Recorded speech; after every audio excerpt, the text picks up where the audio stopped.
anything in front of a taxi driver. I mean anything. People too cheap to rent a hotel room. Oh, driver, hurry up, will you? People want to embarrass you. It's like you're not even there.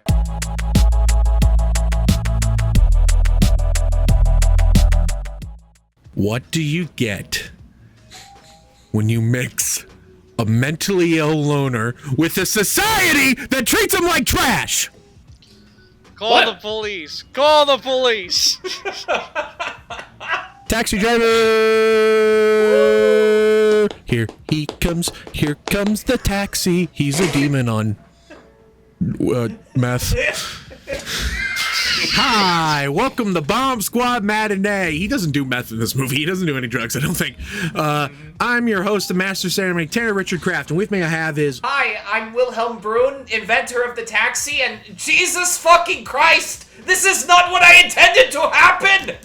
We're never supposed to go to the porno. I'm an Andy Kaufman fan, and I'm real confused. I got a gun. I'm gonna go upstairs and I'm gonna go use it. Have you ever seen what a 45 Magnum does? Have you seen it? We need to cancel Marty. He said the N-word. We gotta put him down. Got him dead to rights this time. Marty, it's over. You'll never make fun of Marvel in this town again. My Marvel movies have no N-word. Kevin Feige doesn't know what that is. One of them had the R word. That's true. Wait, what? Deadpool and Wolverine, remember? Oh, Right. yeah! Retired. We're talking about Taxi Driver.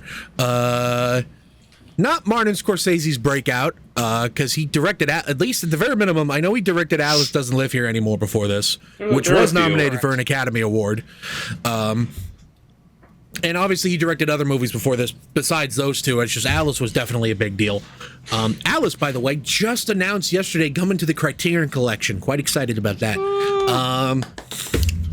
But today we're talking about, I feel like if you ask an average person to name a Martin Scorsese film, they probably say Goodfellas or Casino. But after that, Yeah. they probably say Raging Bull. But after that, they probably say something recent like Killers of the Flower Moon or The Irishman. But after that, Come on. They say the Wolf they of might Wall get Street. confused and say Joker. And then after that, they'll maybe say Taxi Driver.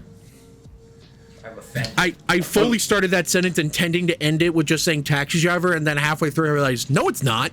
Well, I'm a big Shutter No, it's Island not. guy. Yeah, big people are big Shutter Island people. The Departed won Best Picture. Wolf of Wall I Street. love like Infernal I Affairs. That was a big one. People like Silence. Gangs of New York, pretty good. Guys, hot take, Martin Scorsese might be a good director. I don't know.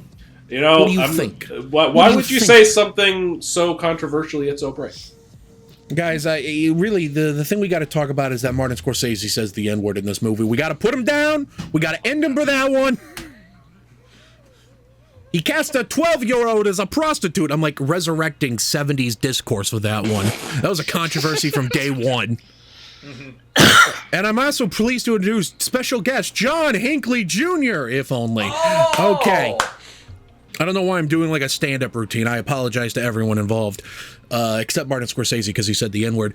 But we have no warm-up question today. We're just going to get right into what our thoughts on Taxi Driver are. You talking to me? You talking to me? You talking to me? Well, then who the hell else are you talking? You talking to me? Well, I'm the only one here. Who the fuck do you think you're talking to? Oh, yeah? Huh? Okay. Who am I gonna make suffer by going first? Joe. Oh boy, you're gonna make me go first on Yes. Taxi Driver. So I really like Taxi Driver. I love how atmospheric it is as a picture. and it's not even that fun of an atmosphere to be in. It is a very grimy fucking movie. Like, you do not feel clean as you watch Taxi Driver. It is not a feel-good movie in the slightest. It is a very dark and seedy movie right out the gate, and it never lets up. Everything that is going on in this city is fucking disgusting, and every, like, just sick son of a bitch in this city is a fascinating character to watch. It, like, even the fucking the bodega guy with the gun, and the guy that sells the guns, like, they're all interesting characters in their own right. Like, there's so many interesting like, New York is its own character. There's a lot of fun fun, I use that term loosely. There's a lot of good characters in this. Martin Scorsese. Travis. Yeah. Say what you want about him dropping the N-word. Martin Scorsese is a fascinating fucking character in this movie. Just, like, he steals the movie for, like, however long he is. Like, he's on screen for, like, 5 minutes, and he just dominates every fucking second. Did I tell you to stop the meter? Did I tell you to stop? Put the meter back up. I'll fucking play it later. Put the meter back on. Anyway, look up at the window. You see the window with the light on? The one up there. The one that I'm pointing at. The one right there. It's my Martin Scorsese impression. But yeah, no, like, it's like the most uncomfortable 5 minutes. Maybe not in the movie, but in the moment, like, it is absolutely uncomfortable. But he fucking dominates the frame, and just, like, Robert De Niro is just kind of, like, soaking all of it in. Like, he is just like this observer the whole fucking movie, and it's fascinating to watch him as this observer. This fucking movie is one of De Niro's bests, because, man, oh man, Travis Bickle is a sick character, but the scariest fucking thing about Travis Bickle is you kind of like him. Like, he is a very charming character, but he's a fucking sick individual. He's really fucking sick. The prime example probably comes in the most uncomfortable scene in the whole fucking movie, because, yeah, when I say he's charming, like, he woos Sybil Shepherd, like he really gets her to take an interest in him, and then he fucking takes her to go see a porno movie. It's maybe the most uncomfortable fucking scene in the whole goddamn movie. Lots of couples go to this picture. It just him fucking trying to defend it. It's like both hilarious, and you're just like, get this sick person away from her, please, for the love of God. It's just a fucking very well made movie, from the technicals to the writing, to the atmosphere, to the acting. Like, there's a reason why it's one of the most beloved movies ever made. It caused a great stir among film nerds because it lost Best Picture to Rocky. I haven't revisited Rocky in a second, but, you know, I get it. Rocky fucking rules. It's Rocky. Who doesn't love Rocky? But Taxi Driver's fucking great, and it's great for more than just it being the movie that gave us the iconic "Are you talking to me?" scene. Which I feel has been talked to death, and I'm just like, that's like the least memorable thing about this fucking movie. There's more memorable moments in this. It's a great moment, don't get me wrong, but come on, there's more moments that are more worthy of discussion than this. But Taxi Driver, yeah, great movie. It's almost like that Martin Scorsese guy knows how to make movies. Back to you, Tanner. Great stuff. I'm going to have a lot to say about Travis that I'm probably going to say for general discussion. But I do think he is a deeply fascinating character that is great to watch. It's fascinating to meet him and learn about him. Austin, you were quite excited during the source code recording to discover this is what we were covering. So go ahead and let it rip. What do you think about Taxi Driver? This film is a lot of amazing things. It's one of the greatest first-person character studies ever put to screen. It's a landmark in the history of realistic violence in Hollywood movies. It's the second nickel in the joke about Bernard Herrmann doing the score for the greatest movie of all time. But, like this film's protagonist, I'm gonna walk headfirst into the tar pits here, because this next thing fascinates me a whole lot. So, imagine you've got a chart, and the x-axis is artistic prestige, and the y-axis is an artwork's ability to speak to serial killers. Taxi Driver might be the sole point in the top right part of the chart. This film got a sitting U.S. president shot. It was often speculated that this movie inspired the Son of Sam and Wade Frankham.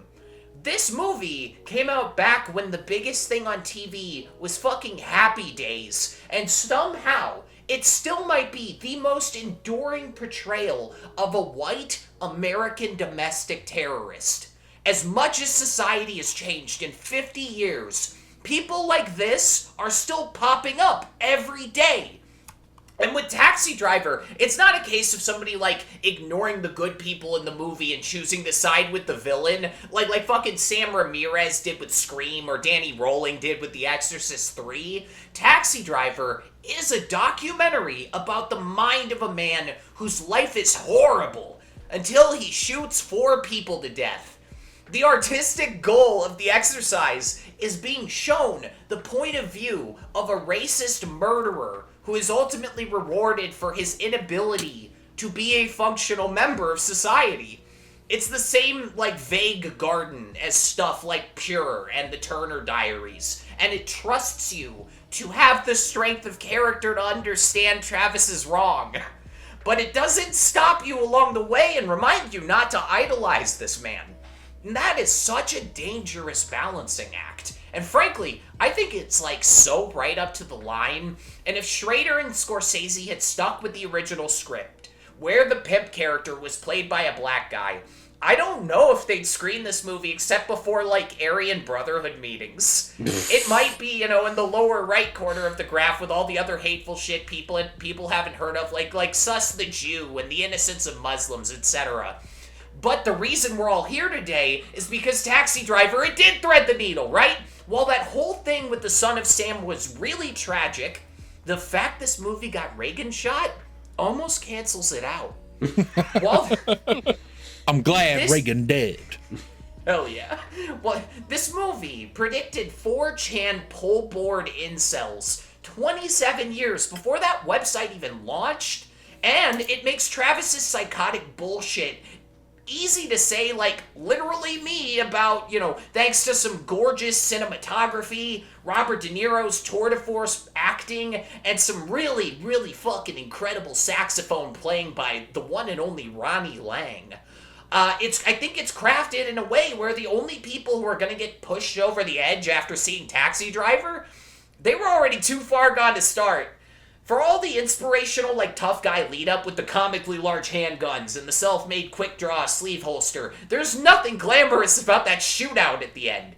Travis he doesn't get to, like, blow smoke at the bad guys and ride away with the girl. He gets blood everywhere and traumatizes a sex trafficking victim. There's this interesting thing that Schrader brings up in interviews about how in some cultures there are religious and ethical frameworks that lead people to channel extreme despair inward. When somebody's, like, fed up with society, they hide in their house and they eventually kill themselves. But in America, which is a young country without many intellectual traditions, people turn that same despair outward and they end up killing other people. When Travis is laying there covered in blood and he's pretending to blow his brains out, that right there, that was the whole point. He was a lonely, angry guy who wanted to kill himself, and he lacked the mental fortitude to do it alone. doesn't follow politics, doesn't listen to music, can barely talk to other people, but somehow he's like fluent in hatred. I personally prescribe to the privation theory of evil. Get this. It's like physics. How darkness isn't a substance, it's the absence of light. You have to do more to be good. It's harder than being evil. You need more experience, more empathy. You need to think more deeply about the shit you encounter. There's a reason why Phineas Gage had a fucking chunk of his brain taken out by a railroad spike, and then he suddenly turned into a massive jackoff, or why John Fetterman's been voting with the Republicans since he had a stroke. This movie frequently points out that Travis is deficient. He lacks the impulse to fill the void. Some younger people, or like more mentally unstable viewers, might relate to this movie. From their perspective, this is an extremely valid crash out. But a lot of adults, aka the target audience for this R-rated movie, will recognize that magnetic force that's like pulling Travis along. It's not heroism. And it's not even the pain of rejection after a certain point, or he'd make more of an attempt to bond with people. It's a simpleton's violent refusal to accept the complexity of the modern world. Truth be told, it's significantly easier to shoot a pimp than it is to get your life together. As a work of art that emulates a popular, really unfortunate kind of madness, Taxi Driver is virtually unparalleled. With the reminder that, like, the last point on my grading scale is completely tied to personal taste, I'm giving this a fucking 10 out of 10. I love this movie. Back to you, Tanner. Great stuff, great stuff. So what I'm hearing here is that you think Travis was justified in all his actions. Am I getting that correctly? He's literally me. He's literally you. All right, Tim, let it rip. So we'll just get this out of the way. This obviously is one of those movies like Pulp Fiction and Fight Club that's you introduce this movie to a white boy in high school and it's going to become his whole personality for a few years. It's also one of those movies that is listed among red flag movies, movies where if it's somebody's favorite movie, you gotta find out why it's their favorite movie. And funnily enough, out of the three movies that I mentioned, Fight Club is the only one where the director doesn't come in to say the N-word, so, make of that what you will.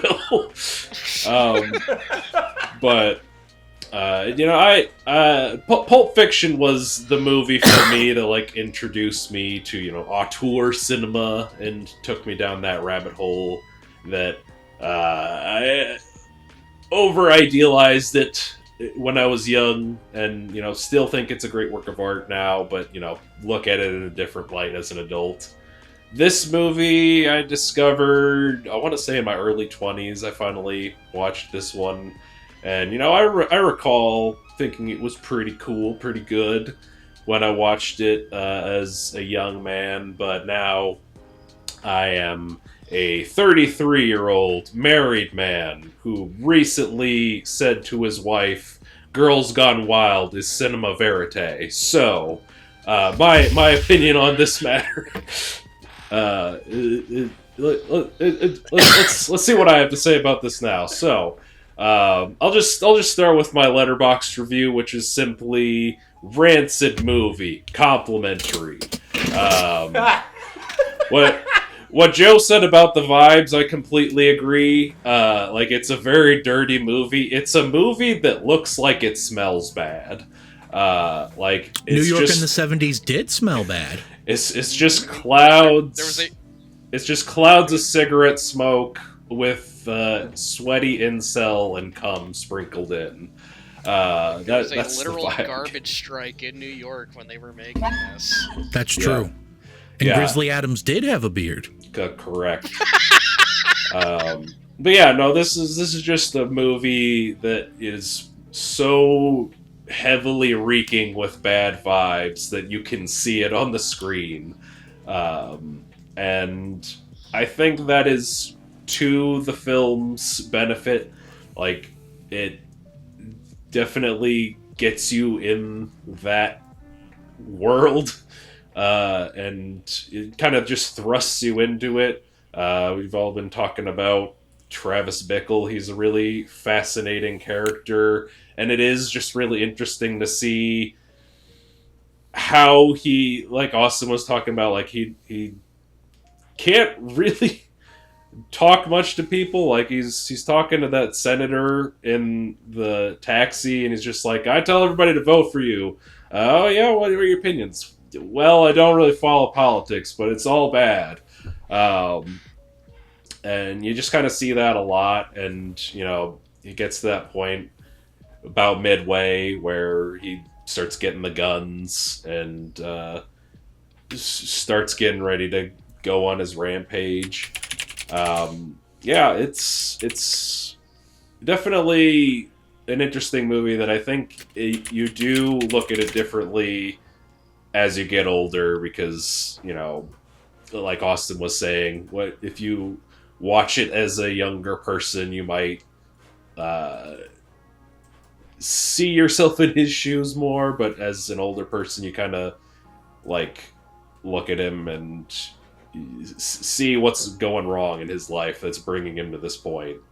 Yeah, it's a good movie. I don't think I would say it's my favorite Marty film. I think that's definitely Goodfellas, but Goodfellas is probably most people's favorite Marty film. But then Marty makes a good movie. So I'm glad I was able to discuss this one. Back to you, Tanner. My favorite Martin Scorsese film is probably Goodfellas, but that's just until The Mandalorian and Groglet comes out, which he has a starring role in. Correct.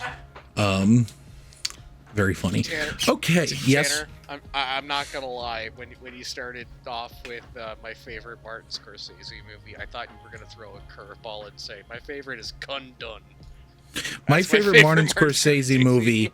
My favorite Martin Scorsese movie is actually what's the most bullshit answer to that question? My favorite Martin Scorsese that movie. short film he made for that like Malaysian casino. My favorite Martin Scorsese movie is Shark Tale. Yeah, that's pretty good. My brain. That's my favorite De Niro Scorsese collaboration. Yeah, there you go. By the way, I still think it is both actors, both Scorsese and De Niro's highest grossing movies. Actually, Tragic. Meet the Fockers. I was gonna say, For De Niro. De Niro's made more movies that have probably made more money than Shark Also, Tale. Joker. Yeah, Joker. For De Niro. Joker. Duh. All right, I'm waiting for the punchline. You talking to me? Talking to me? Okay, where do I start with this? First off, guys, I fucked up. I didn't realize we were supposed to be talking about Travis Bickle. I just did a bunch of research on Travis Barker, so we might be cooked here, fellas. I have a bunch of Blink-182 Conspiracy 182 here on the screen. It's Conspiracy 182 too. No,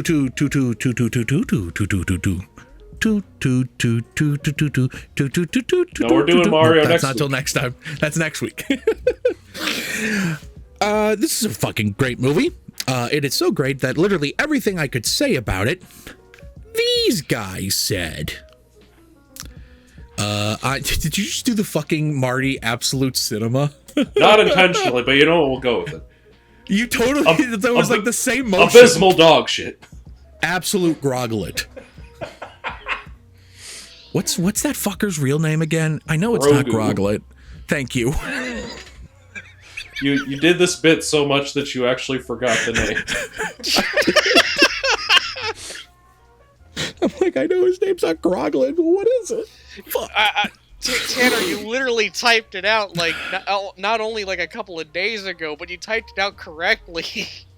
I typed out Groglet today, I'm pretty sure. You did. Yeah, but That's- a couple of that's days true. ago you typed it out That's canon. correctly. Groglet. Mando and Groglet coming to a theater near you. Gonna make $7 and a ham sandwich.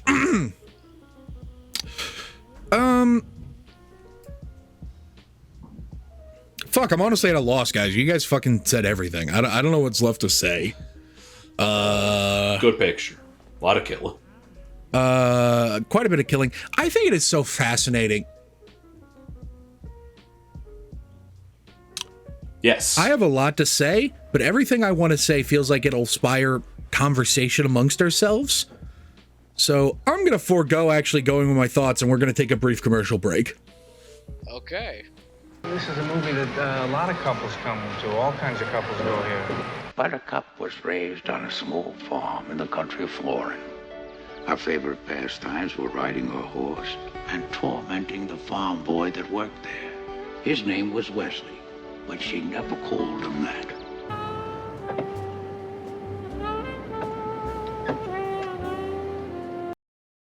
Remember that Billy Crystal movie with Tiffany Haddish we watched, Joe? Yeah, Welcome back from that commercial break for another commercial. That's a fucking movie palette. It takes the primary color of every frame of a movie, slices them these little bits, puts it on a palette for your enjoyment. That is one for the movie Punch Drunk Love. Tim is pointing to the one for the movie Mandy. Go to moviepalette.com. They got one for Mandy. They got one for Punch Drunk Love. I'm sure they have one for Taxi Driver. And if they don't have your favorite movie on there, for a little extra money, you can get one custom made. And before you check out and hit order, enter the code SQUAD15 to save 15% on your order. Let's get into it. So, Travis Bickle is a fascinating character.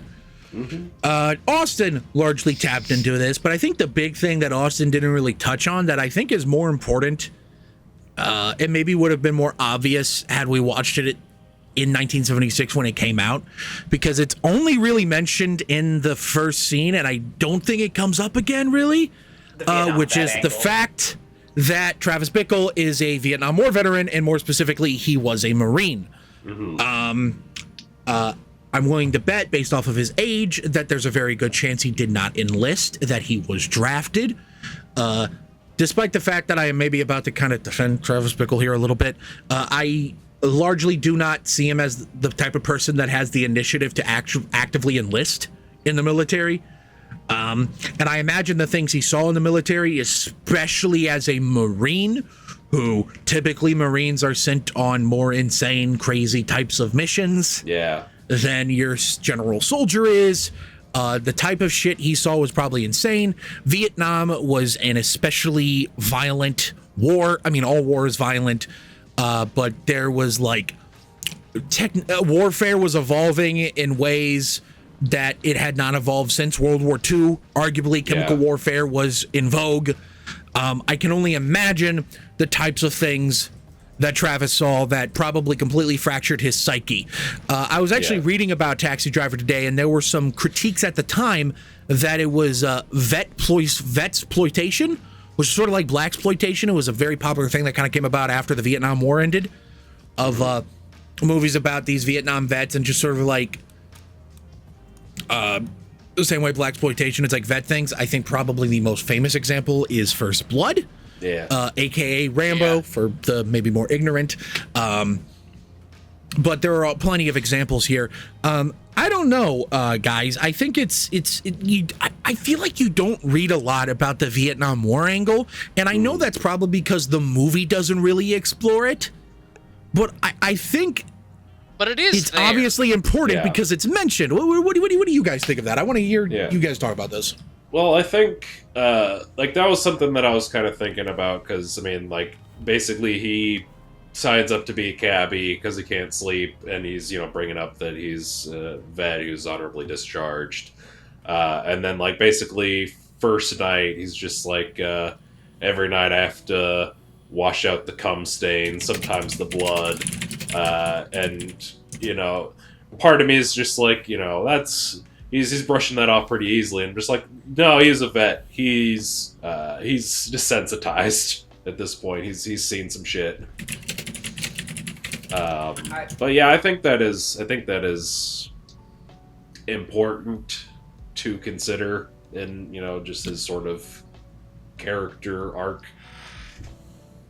I especially think if you bring up the insomnia, PTSD, I believe, is one of the leading causes of chronic insomnia. Oh, for sure. Yeah, all PTSD, most PTSD victims usually report some level of sleeping problems, insomnia being the most common. A big reason why that is because their body enters a state of hyperarousal. And I know what that sounds like with arousal, horny. No, it basically means their body's constantly in a fight or flight response. Yeah. Which Travis probably is. Austin, what do you think of the Vietnam vet angle of it all? It feels like one of those things that I wish we could go back and experience this movie back in the 70s. Like, do you think Jarhead will play different in the 2050s? Like, our generation has this thing through osmosis where we kind of have extra stuff about the Iraq War that we project onto movies. I imagine... Go ahead. So, an example I'd use. So, old video games, trust me, I'm going somewhere with this. They were designed by the programmers to play on CRT TVs. I remember playing Columns 3 on a CRT, and there was this rainbow glow effect around the blocks that isn't replicated if you play it on an LCD, original hardware. There was probably some, like, say, negative space. Like, there were implications that could only be filled in by people who were alive that close to the Vietnam War that are completely lost on us today. Beyond talking about PTSD and my ideas about the Vietnam War as somebody who's heard about it, I imagine this might have been a different movie back in the day, and I guess I'd like to hear an old person talk about if they had a different idea of it because the war was fresh in their mind and maybe they had different ideas about Vietnam War vets specifically at the time. Yeah, it's interesting you bring up how maybe it's impossible for us because we weren't there, and that's just this cultural osmosis that we weren't introduced to. I have found this is relevant. I have found this fascinating thing the last couple of years where kids around my sister's age, maybe a little older, maybe a little younger, I especially overhear students on the college campus I work at a lot, and I will hear these people 10 years younger than me, right? 10 years younger than me, confidently say things that happen, confidently say things about or happened during the Obama administration that I know for a fact is wrong. Not even just a matter of opinion, factually incorrect retelling of events. And it's sort of fascinating how things you live through become history, and the way people respond to history is out of your control, and how history gets told is somewhat out of your control. You can tell it your own. Who are you who does not know his history? I guess that's fascinating. We're speculating on the Vietnam stuff here, and we're all just talking about how Travis is this despicable person, but maybe, and I don't think this was the case because you could read contemporary criticism of it at the time. And when I say criticism, I don't mean critiques. I just mean people that talk about the movie that don't necessarily offer this explanation, but maybe there was a vibe at the time this movie came out that a lot of Travis's actions could be explained by the horror he saw in Vietnam. I don't know. I wasn't there. None of us were. We were born, all of us, even the oldest among us, were born well after the Vietnam War ended. Most of our parents... Yeah, except for Tim. Yeah, you were there. Most of our parents were probably children when the Vietnam War happened. So we're very removed from that, other than potentially our grandparents. My grandfather, may he rest in peace, served in the Navy in Vietnam. I never really talked to him about that, though. All I know is he was a radar operator. I don't know what horrors he saw, if any. I do know that he was probably exposed to Agent Orange, and in the last decade or so, there have been some very compelling reports linking Agent Orange to Parkinson's disease, which is what my grandfather got. Kind of interesting to explore that. We're so far removed from that cultural context, but I do think, even though, again, it's not mentioned much, other than he's called a Marine at the beginning, and I think the green jacket he wears is a military jacket. Right? That makes sense. Yeah, that looks like military fatigues of the era.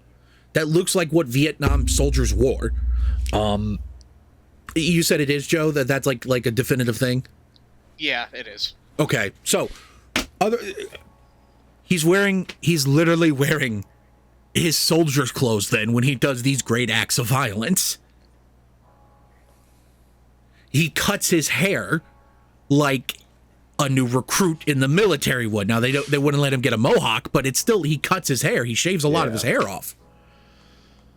I think there's something deeper there that maybe we lack the cultural knowledge to really tap into. But I still think it's fascinating. Mm-hmm. Another thing about Travis, I think, is that he appears to be a little bit self-aware of what's happening, and he doesn't seem to like it. At least part of him doesn't.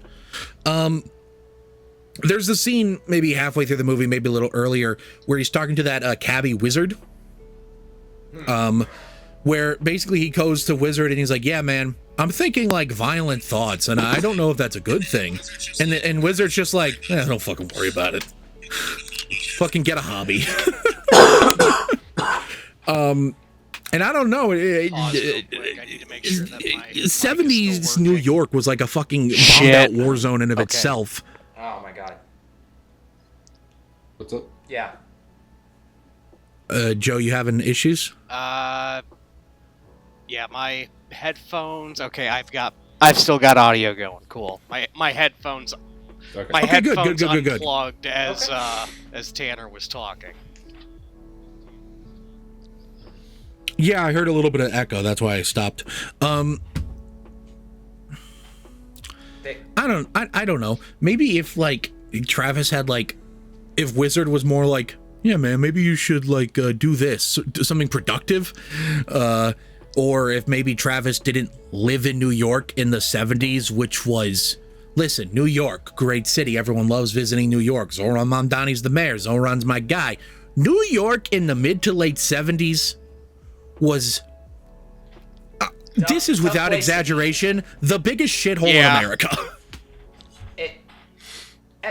That's part of the walking contradiction thing.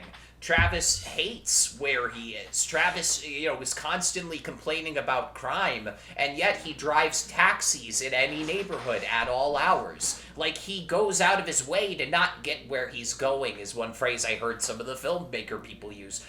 He intentionally puts himself around this shit, is one of the kind of paradoxes of Travis. He, like, seeks this stuff out and mires in it, even though it bothers him a lot.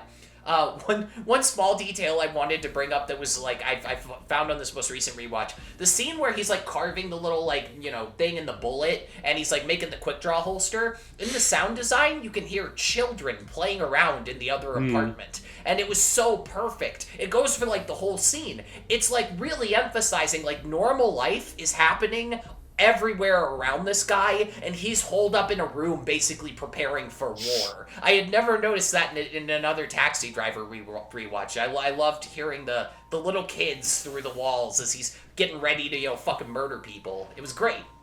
What you just said just now about how Travis seemingly seeks out the thing that upsets him, it kind of reminds me of how a lot of people treat the internet. It feels like people intentionally seek out stuff that upsets them, because deep down they kind of like being angry. And maybe Travis likes being angry. It certainly rewards him at the end, which was my takeaway from it. I'm going to assassinate Donald Trump after this. Oh my god. I actually... In Minecraft! I don't know if they still teach this, but when I was in film school, the common discussion point was that the end of Taxi Driver is a dream sequence, like Brazil. Fuck that. No. First film class I ever took, my instructor said this shit like it was fact, and there is something to that. On my recent rewatch, I noticed how Betsy behaved is exactly how like Travis would expect her to in a fantasy. Like, she barely talks. She sits there looking beautiful, just staring at him. And when she does say something, she's asking about him. But reason I bring this up for real, Paul Schrader talks about the ending like a thing that really happened diegetically. The inspiration apparently came out of seeing Sarah Jean Moore, that woman who shot President Ford, on a magazine cover. He thought it reflected, like, a modern type of sickness. How, like, a woman who shoots the president makes the cover of Newsweek or whatever, and people who do cancer research never get that exposure.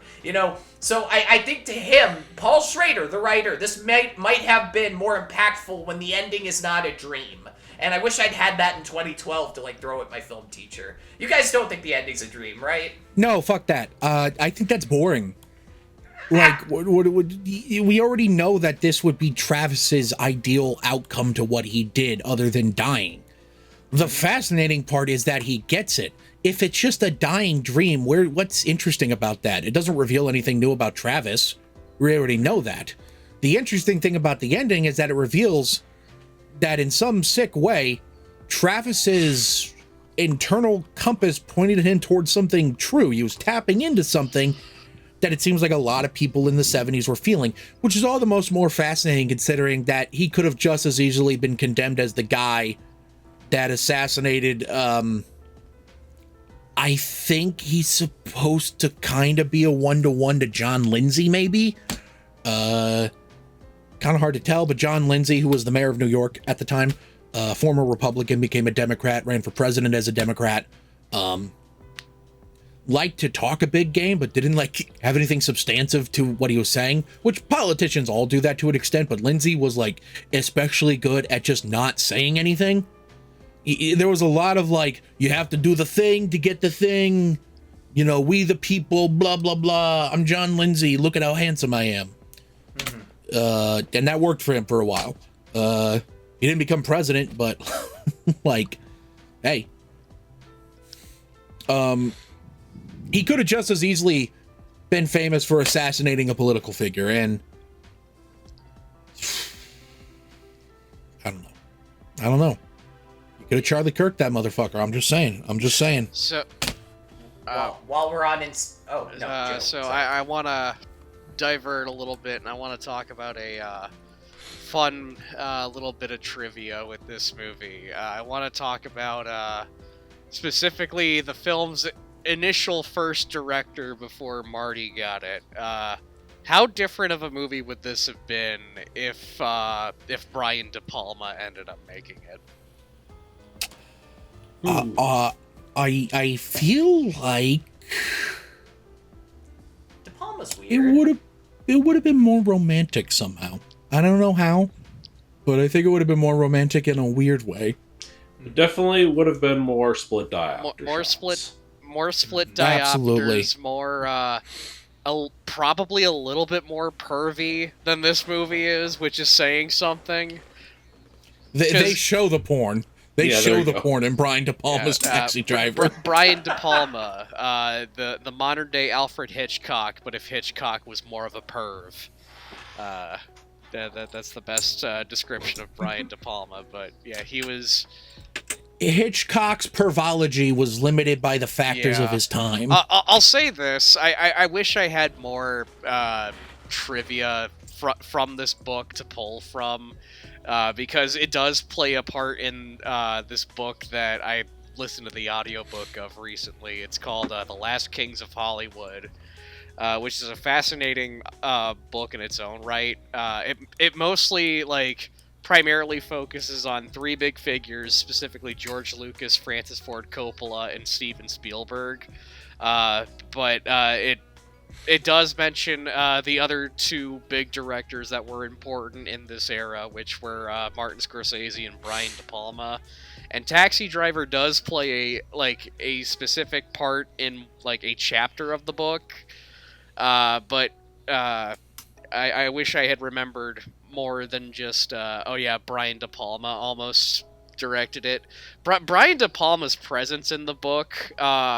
So imagine if you made a book about the Beatles, and the entire book solely focuses on John, Paul, and George. Ringo has a couple of chapters, and then Brian Epstein, who is arguably one of the most important figures in the Beatles' career. Imagine he gets a couple of mentions, but then he gets pushed to the side and they dedicate an entire chapter to when the Beatles met Elvis. That's Brian De Palma's role in the book. Elvis gets an entire chapter, but Brian De Palma doesn't.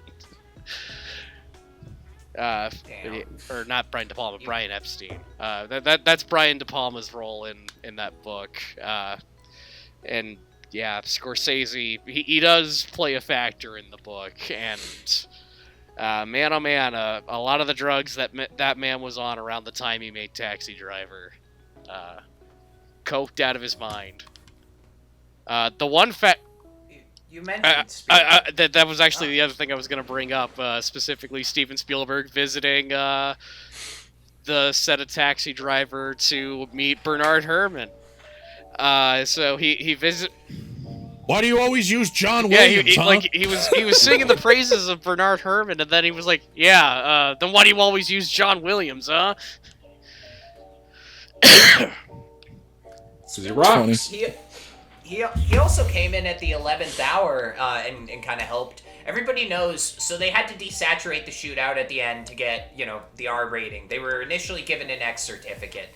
They had to do that and, blur the porno near the beginning.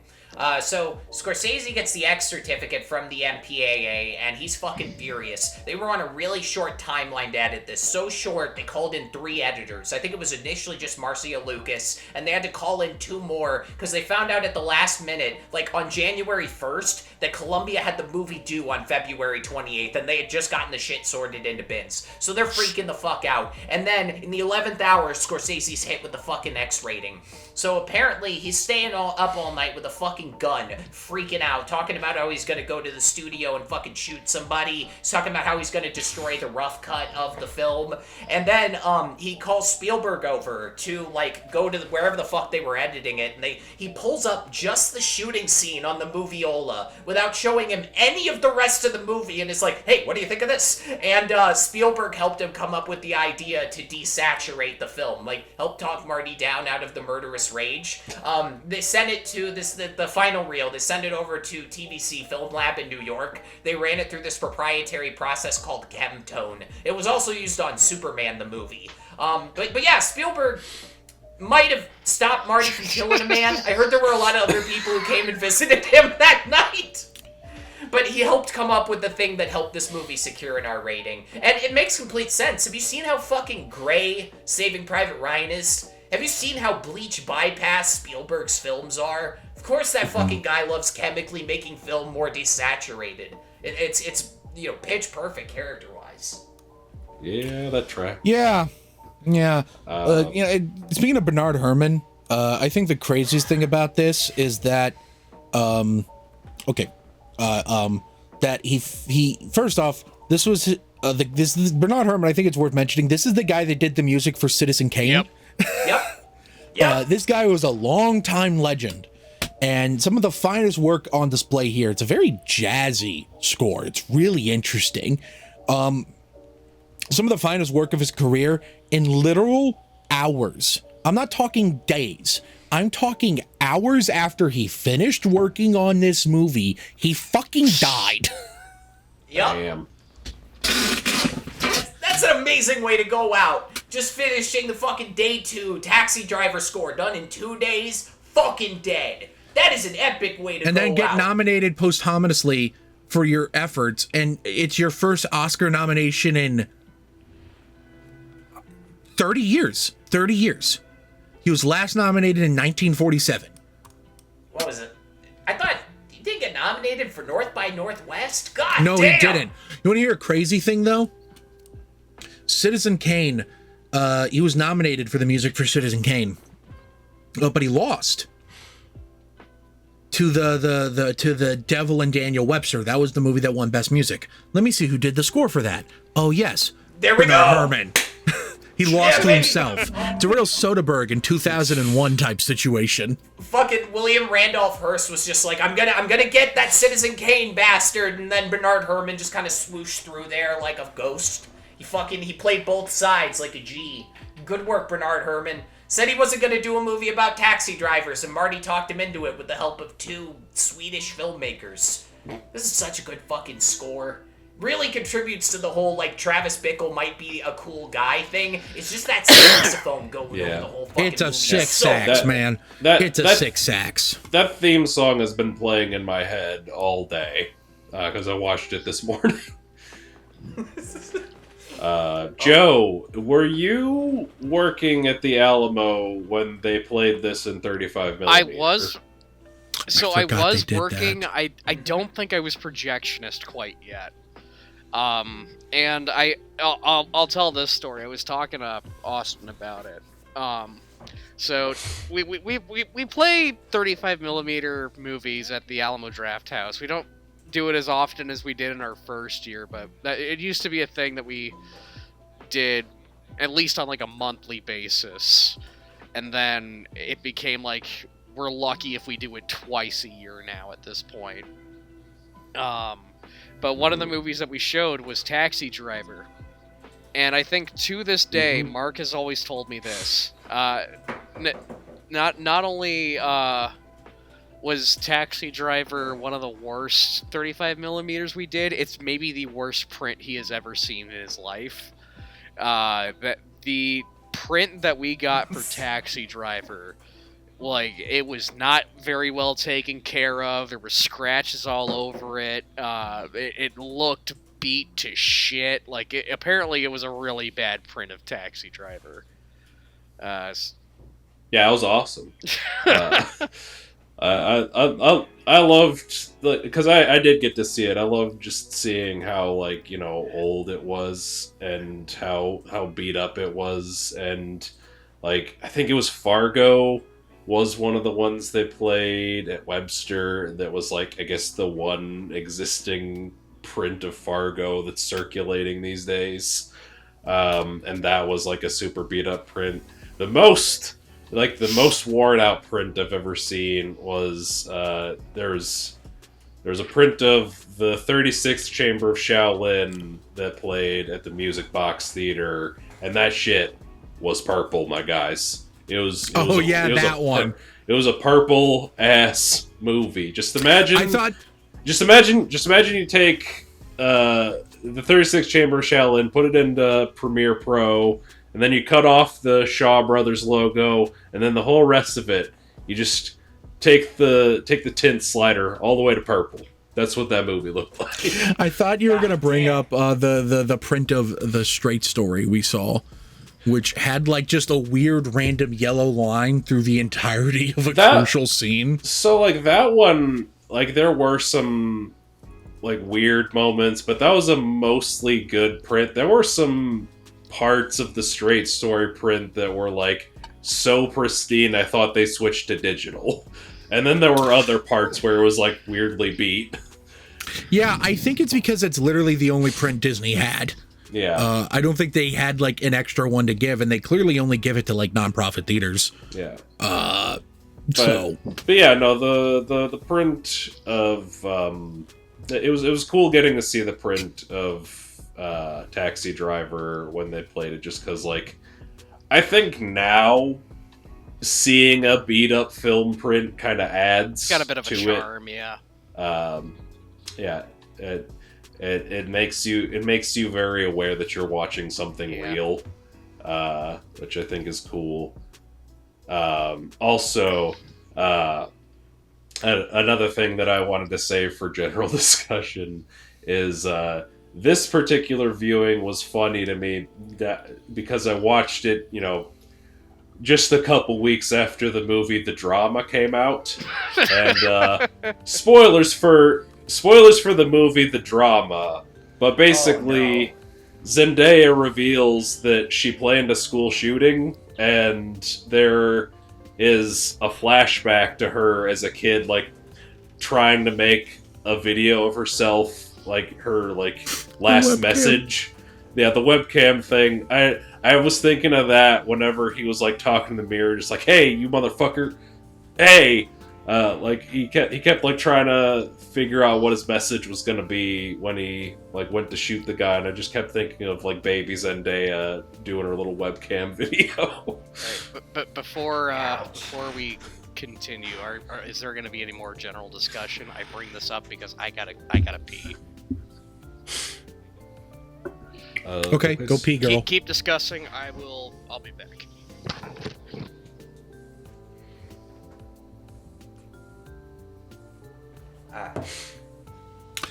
They showed the Doomsday trailer at CinemaCon today. Is it released yet? Nope. I've been reading about it. Robert Downey Jr. Doom is just in it, just straight up. It's like actually one of the first things you see. It's very hype moments and aura, which will obviously appeal to me. I don't necessarily know if it's going to be a good movie, but I do know that 5 stars is nearly locked from me too. Absolute dog shit. Yep, absolute dog shit, and I love it. I've accepted that that's just where I'm at with this stuff. They really play up Chris Evans as like one of the leads. So I guess the rumors are true that this is truly going to be more of a sequel to Endgame than it is a sequel to any of the Marvel movies that have come out since Endgame, which I find annoying, but also probably going to work since so many people fell off after Endgame. From the sounds of it, Tim, you might be able to get away with watching it without watching any of this other bullshit. Oh, I'm not saying you will, but no, like I was even saying this before the recording. Like I probably will watch it, even though I know I'm not gonna like it or think it's a good movie. I'm weirdly compelled, though, and I'm glad I don't need to understand 12 seasons of Disney Plus to. Definitely don't think you're going to need to watch any of the TV shows at most. Fantastic Four and Thunderbolts. That's it. All right, Joe, go ahead. Let it rip. What did I miss? Not much. Nothing. We were just talking about Marvel stuff. Just whatever. We were passing time waiting for you. Oh, I'm sorry. No, it's fine. I did it so we wouldn't say anything interesting without you here. Discussing for that reason. I didn't hear you say that, so that's on me. My bad. All right, what else we got? I wanted to bring this up. This is fairly incendiary. So, Tarantino has spoken multiple times about how he thinks it's bogus that they made the pimp at the end of this movie white. Have any of you heard him talk about this? It's like on YouTube. Tarantino I'm has surprised a lot he of doesn't takes. love this movie. Marty says the N-word. Right. He points out that it might have been racist, actually, of the Columbia executives to assume black audiences would, like, do a race riot if they saw a black pimp as the villain at the end of Taxi Driver. Like, Those are Columbia executives. What is he talking about? There were like, producers of Taxi Tarantino Driver says a lot of who, things. like, Marty and Schrader were like, hey, this, because there were race riots, like, a few years previously, and they're like, if we do the black pimp, black people might fight in the theater, and then we'll have to pull the movie, kind of like what happened with the Warriors. And so he's fairly sure of his stance here. Whenever Tarantino talks about this, though, he just keeps mentioning the pimp, Sport. But Sport does not exist in a vacuum. He is tied to a white, blonde child prostitute played by an actual 12-year-old. It would be seriously fucking dangerous at any point in history to show a film about a black pimp with a 12-year-old white prostitute. That's a level of hateful stereotype. They used to get people hurt. Talking about, like, black people, Jews, gay folks. If you want the public to get mad and commit hate crimes, normalize a stereotype about them being child molesters. I've not heard Tarantino ever acknowledge his proximity to Jodie Foster as a possible consideration to why they would change the pimp's race, and I think it's relevant. So, fucker. I also think, even more than that, like you were saying artistically before, it helps strike a balance that makes Travis just likable enough. Right. Because Sport is genuinely kind of a bastard, yeah. And like, Travis is probably racist, but I don't think he's that obvious with it, other than, I guess, just shooting the black guy in the store. But I feel like he might have shot a guy that was robbing the store regardless of race. Probably. He just wanted to shoot somebody. Yeah, exactly. You just need a reason. I made this joke in the group chat whenever I saw Sport for the first time. I was like, "That's Tommy Wiseau." He looks weirdly like Tommy Wiseau, particularly when he's in the wife beater. It's just, I don't know, man. It's just Tommy. So, something interesting about this is that this movie is 50 years old this year, right? Yep. Yeah. Right. So 21 years ago, it would have been, what, 29 years old? Yes. Yeah. I'm bringing up 21 years ago for a reason. 21 years ago, in January of 2005, Robert De Niro and Martin Scorsese announced they were making a sequel. Nothing came of it. The report is that Paul Schrader wrote a draft and it sucked, and it just kind of died out there. That's the rumor. There's also the story that apparently Robert De Niro just really wanted to do it, and Marty just basically went to Paul and said, I don't fucking know, man. Can you just write something to get him off my back? That sounds fair. That seems like something Robert De Niro would probably be more interested in than Marty. Because, like, what the fuck would a Taxi Driver sequel even be? Uber driver. Yeah, there we go. They didn't even have Ubers in 2005, though.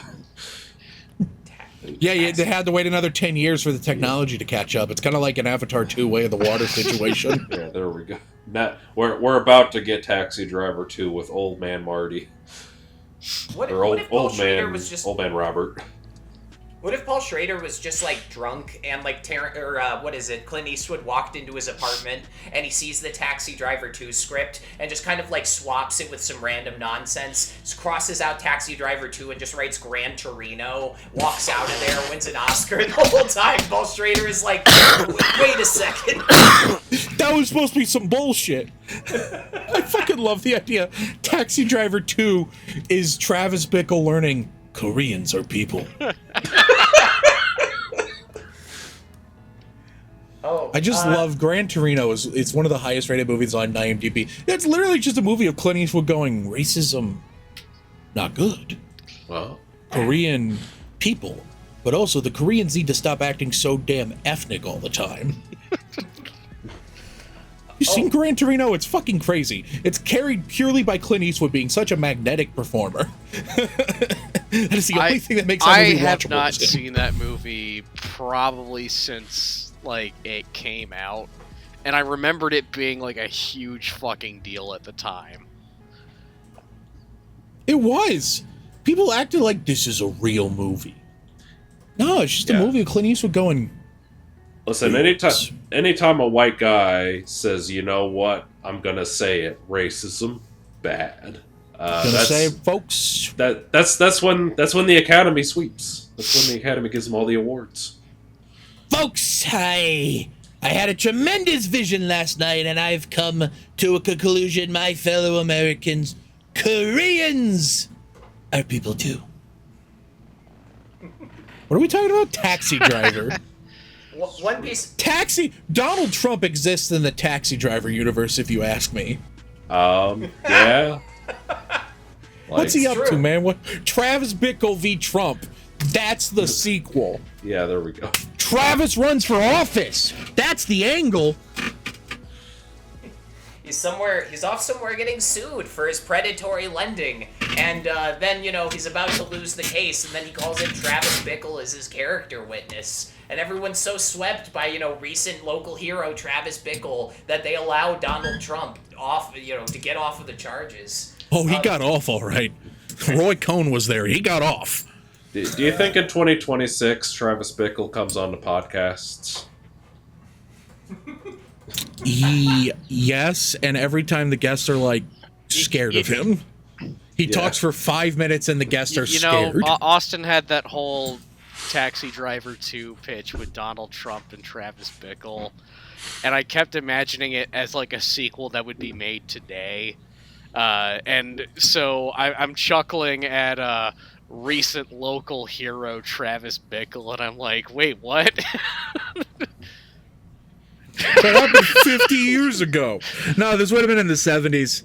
No, I actually do think that Travis Bickle, just like a man that kind of mostly just lets things happen to him. Like the most initiative he's ever had was to do great acts of violence. I almost feel like I could see him like accidentally running for office. I don't know. Oh, Jesus. Yeah, that's a movie. Senator Bickle. It's actually just Bulworth. It's just Bulworth somehow. It's just the movie Bulworth. That's how we get Ghetto Superstar. It's just like a cooler... Ghetto Superstar. Travis Bickle star. one piece of trivia that tickled me about One Taxi Piece? Driver. Taxi Driver delayed De Niro's Best Picture Oscar by one day, or Best Actor Oscar. It delayed De Niro's Best Actor Oscar by one day. I just read this. So mind you, Taxi Driver came out in 1976, and De Niro did not win Best Actor that year. That went to fucking Peter Finch for his role as Howard Beale in Network. But 4 years later, De Niro was about to win the Best Actor Oscar for another Scorsese movie, Raging Bull. But lo and behold, on March 30th, 1981, one John Hinckley Jr. shot Ronald Reagan in the ribs outside the Hilton Hotel. Reagan had been scheduled to, help open the Oscars. So they had to postpone the award show for 24 hours to, adjust their plans. And as we all know, John Hinckley Jr. shot Reagan because he was obsessed with Jodie Foster after seeing her in Taxi Driver. So in a kind of, Pee Wee Herman breakfast machine sort of way, Robert De Niro caused himself a one-day delay, winning the biggest award of his life. Which is silly, you know? Yeah, and the craziest part of that is they delayed the Academy Awards one day to a Tuesday, which means originally the Academy Awards aired on a fucking Monday night? What the fuck? Insanity. That's crazy to me. I'm going to a wedding. I might be going to a wedding on the Oscars day next year. I was invited to a wedding, and it was scheduled the same fucking day they scheduled the Oscars next year, but it's a morning wedding, so I might be able to do both. I have straight up told the person that invited me, though, that if push comes to shove, I'm prioritizing the Oscars. Ouch. You just got the Oscars out on your phone while everybody else is dancing. On my phone, buddy. I'm leaving the party. I'm leaving the wedding to throw my fucking annual party. I've done this 8 years in a row. I'm not missing it now. Absolute cinema. Abysmal dog shit. Absolute wedding. Absolute wedding. Can you put that at the end of your wedding video? No. Please? The Tanner cut. Oh, Dan Perry did the titles for this. The guy who did the Star Wars title crawl did the fucking credits for Taxi Driver. He barely made it in, right under the wire. They weren't going to let him do it because he wasn't a known quantity, but then he had just done the titles for The Exorcist, and they're like, all right, you can come on our Taxi Driver picture. And, so the Star Wars guy. Marty originally wanted him for Alice Doesn't Live Here Anymore. But the studio refused for the same reason. They didn't want an inexperienced artist doing it. Right. Marty barely made this. The producers weren't going to let him have it. He kept asking. And the reason he got to do Taxi Driver was because he cobbled together a rough cut of Mean Streets. And he was like, come on, look at this. This is good, right? And they're like, all right, you could do Taxi Driver, sure. That's how we got that. Good movie. Good movie. Yeah, good movie. Anything else? Anything else anyone got, ready to rip? No. Well, in that case, I think it's time to wrap it up. Starting with final thoughts. M. Sullivan, what are your final thoughts on Taxi Driver? A movie. No, it's a good picture. It's definitely one of the better Scorsese movies, at least one of the better early ones. I'm glad that we got to talk about it. I'm glad that I got to see it on 35 millimeter a couple of years ago. And I'm glad Reagan died. Back to you, Tanner. I'm glad Reagan dead. Yeah. Yeah. It's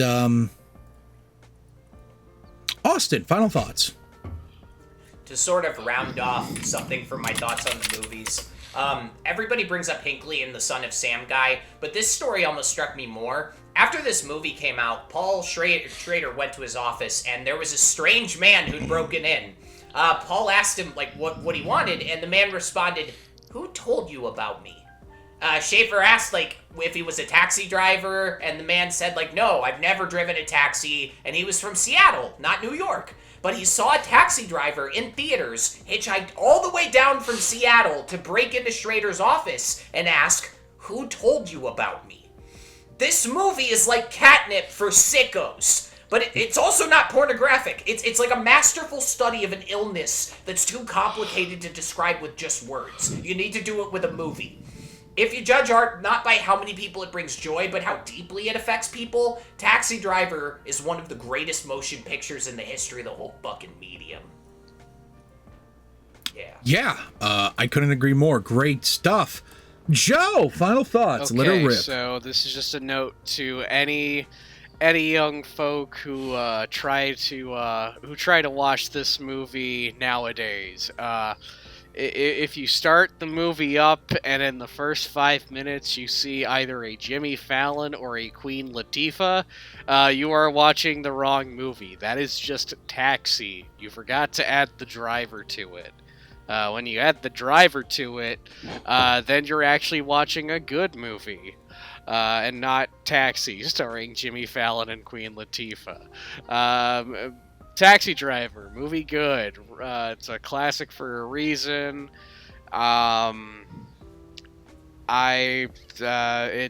If you liked Joker, watch this because, oh gasp, you'll actually watch a good movie. Back to you, Tanner. Great stuff. Yeah. Taxi Driver is great. It's a fascinating character study. I can't recommend it enough. It is one of the definitive movies of the 70s. It is probably the definitive 70s New York movie, if you ask me, which says a lot about what New York was like in the 70s. And honestly, if any movie is going to inspire political assassination, I'm glad it's this one. You better not do a political assassination, but also thank you for watching / listening to this episode of Bomb Squad Matinee. If you are listening on any of the audio platforms we're on, thank you so much. We really appreciate it. How about you mosey on down below and leave us a review. It helps boost us in the algorithm or something. I don't know. I just work here. And if you are watching, how about you mosey on down over to our Patreon, where the $5 tier gets you access to commentary tracks, and the $10 tier gets you access to shout outs at the end of the episode. So my mom, Tiny Craft, thank you so much for contributing to the channel. We really appreciate it. And if you want to give us even more money, you can mosey on down over to our merch shop. That's right, we got merch now. BombSquadProductions.shop. We got shirts, we got hoodies, we got stickers, we got posters. It's a lot of great stuff on there. Go ahead and order some while you're there. And if you want to give Joe Vrenick specifically some money, you should go to his Etsy shop, 35mm keepsakes. He has some Revenge of the Sith keychains on there. Basically, it's a literal 35mm film cells put into a keychain. Really fun novelty gift, or just gift in general for yourself or the film lover in your life. That's going to be, what is that, Etsy.com/35mm keepsakes? Do I have that right, Joe? No, 35mm keepsake. Correct, yes. No plural. My bad. So go there, give Joe specifically some money. There's some great stuff in there. This movie has not yet been rated, or this movie's with general audience. There's some great stuff on there. Go to his shop, you can see what he has. All handmade by Joe. Great stuff. And if you are watching this on YouTube, thank you oh so very much for watching. We really appreciate it. How about you mosey on down over to the comment section below? What's your favorite political assassination? No, don't tell me that. What's your favorite Martin Scorsese movie? What do you think of Taxi Driver? What's your favorite Robert De Niro movie? What's your favorite movie about an asshole? What's your favorite character study piece? And finally, if you are John Hinckley Jr., comment below and let me know. I have a very special project I want to collaborate on you with. And while you're down there, hit the like button so we know how much you like us. Hit the subscribe button so we know how much you love us. Hit the bell icon to know exactly when we upload new videos. Thank you so much for watching. Tune in next week when we talk about an equally serious movie for adults. Very, very serious movie for adults that has real things like a plot and character development. That's right, folks. We're talking about the fucking Super Mario Galaxy movie. Wahoo! Yoshi! Should be fun. We'll see you then. Bye! Talking to me.